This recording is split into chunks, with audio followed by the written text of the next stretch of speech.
ঘটনা হয়েছে গরমে হয়ে গেছে শরম নষ্ট, এই কারণে হাফ প্যান্ট পরে এখন সব জায়গায় চলাফেরা করি। বাইকও হাফ প্যান্ট পরে চালাই, স্যান্ডেল এবং হাফ প্যান্ট দুইটাই হচ্ছে বাইক চালানোর জন্য ইলিগাল, মানে চাইলে আপনাকে কেস করতে পারবে আপনি যদি স্যান্ডেল পরা থাকেন, পেছনে যদি ফিতা না থাকে। এটা জেনে রাখেন, এটা বাইক বা গাড়ি চালানোর ক্ষেত্রে। আর আজকে হচ্ছে আমরা এই 5টা বাইক নিয়ে বেরোইছি, এই 5টা বাইকের শ্যুট ছিল। আর আমি এই 5টা বাইকের মধ্যে 2টা বাইক বা 3টা বাইক, মানে 3 রকমের 5টা বাইক তো একটু চালায় দেখবো আর কি, এই হলো মূল কথা। তো নিজের কাছে এই ভিডিওটা করতে বেশ বড় লোক লাগতেছে যে এরকম দামি দামি বা হায়ার সিসির 5-5টা বাইক আমরা একই ফ্রেমে পাইছি। এর আগে একবার করছিলাম 4টা না 5টা বাইক নিয়ে, ওগুলো আবার অন্য বাইক ছিল।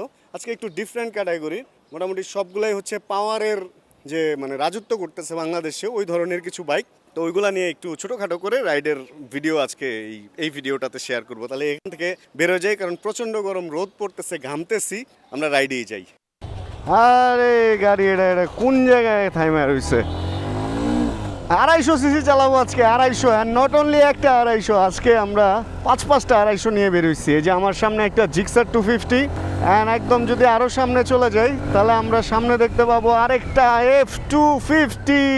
এছাড়াও আরও 2টা 250 সিসি আছে।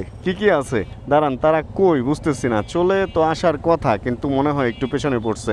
এক একজন এক একটা 250 সিসি নিয়ে মূলত কেন বেরিয়েছি আমরা 5-5টা 250 সিসি নিয়ে? কারণ হচ্ছে বাইক ফেরির শ্যুট চলতেছে, 5টা 250-র শ্যুট চলবে আজকে।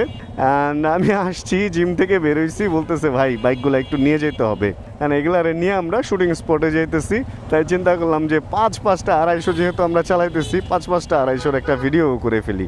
একটা মানে একটা আছে, যদি আপনি টেনে চালান একটা মজা আছে। বাইকটা ওই যে সামনের বাইকটা ধরতে যায় যখন টানটা দিলাম না, তখন একটা স্পেশাল ফিল পাইছি, মানে একটা কি বলে এটার একটা অদ্ভুত একটা ফিল পাইছি, যে পাওয়ারের যে আর কি ধাক্কাটা, ওই ফিলটা পেয়ে গেছি। অ্যান্ড একটা ব্যাপারে কথা বলতেই হয়, সেটা হলো ফুয়েলের যে ব্যাপারটা। লাস্ট 2টা ভিডিওতে বলতেছিলাম যে ফুয়েলের ঝামেলা মনে হয় শেষের দিকে, লাইন মনে হয় ছোট হয়েছে, বাট ভাই যেই সমস্যা সেই সমস্যাই রয়ে গেছে। এখনও পর্যন্ত দেখা গেছে যে গাড়ির লাইন, বাইকের লাইন বড় হইতেছে, আবার মাঝে মাঝে ছোট থাকে, বাট মাঝে মধ্যে অনেক বড় হয়ে যেতেছে। এটা একটা বিশাল একটা ঝামেলা বলে আমি মানে মনে করতেছি এখন, যে এটা বাজে একটা ফিলে যেতেছে ব্যাপারটা। মানে দাম বাড়লো, তারপরে তো মনে হয় এটার যেই সাপ্লাইটা ঠিকঠাক হওয়ার কথা, তাই না? সাপ্লাই দেখেন, ময়লা রেস্টুরেন্ট থেকে পলিথিনটা ফেললো রাস্তার মধ্যে, আবার ওই বলবে কি দেশ নেস্টি, মানে রাস্তাঘাট কি ময়লা, অথচ নিজে ময়লা ফেলতেছে, এই জিনিসটা আমাদের খেয়াল থাকে না।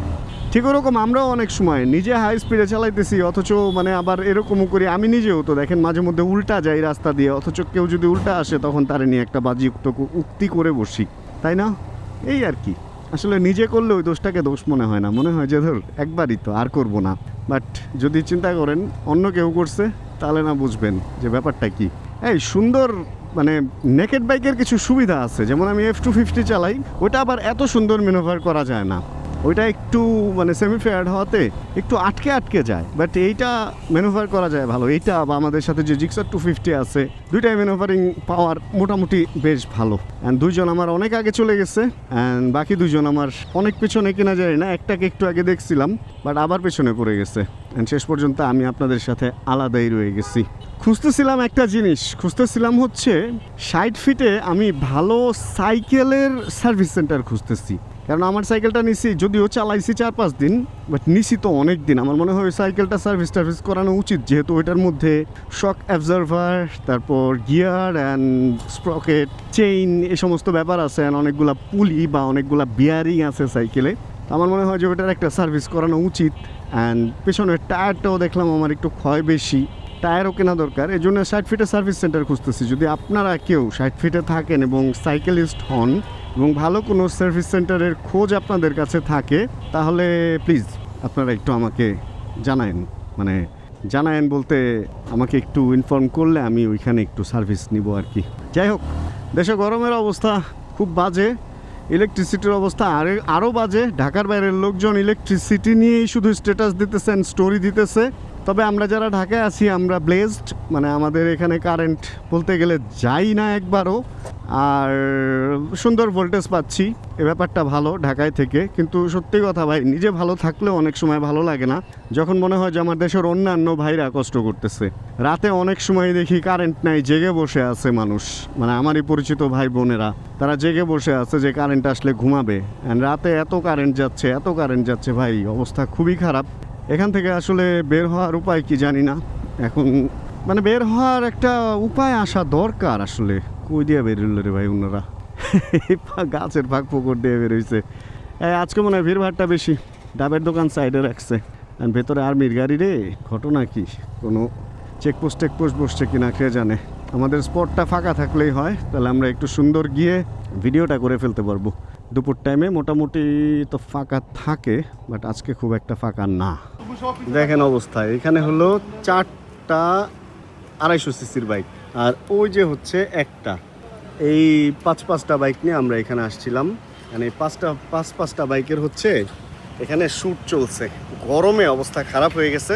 আজকের ভিডিওতে এই 5টা বাইকের ছোট একটা রাইড শেয়ার করবো আপনাদের সাথে। একটু আগে একটা চালাইছি, এখন চালাবো আরেকটা। ফেয়ার্ড বা সেমি ফেয়ার্ড বাইকে একটা সুবিধা আছে, যেমন এই বাইকটার মধ্যে বাইরে থেকে দেখা যায় না যে কি হর্ন লাগানো।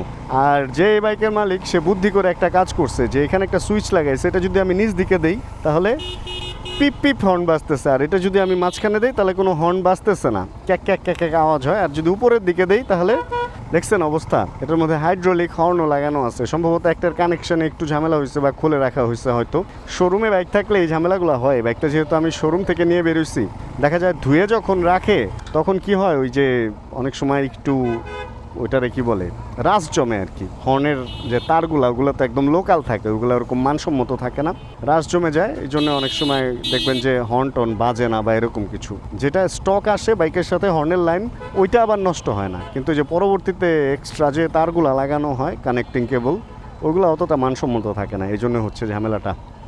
যাক, কয়েকদিন বলছিলাম যে গাড়ি ঘোড়া নাই রাস্তায়, জ্যাম ট্যাম কম, বাট আজকে এখন সময় হলো 4:28, কিন্তু এই আমতলা মোড়ের অবস্থা দেখছেন, প্রচুর গাড়ি ঘোড়া বাড়তেছে। ওই যে তেলের লাইন একটু ছোট হয়েছে, মানে হয়েছে কি, প্রথমে যখন তেলের দাম বাড়লো, প্রথম দিন চাপ ছিল, দ্বিতীয় দিন তৃতীয় দিন একটু চাপটা কম ছিল।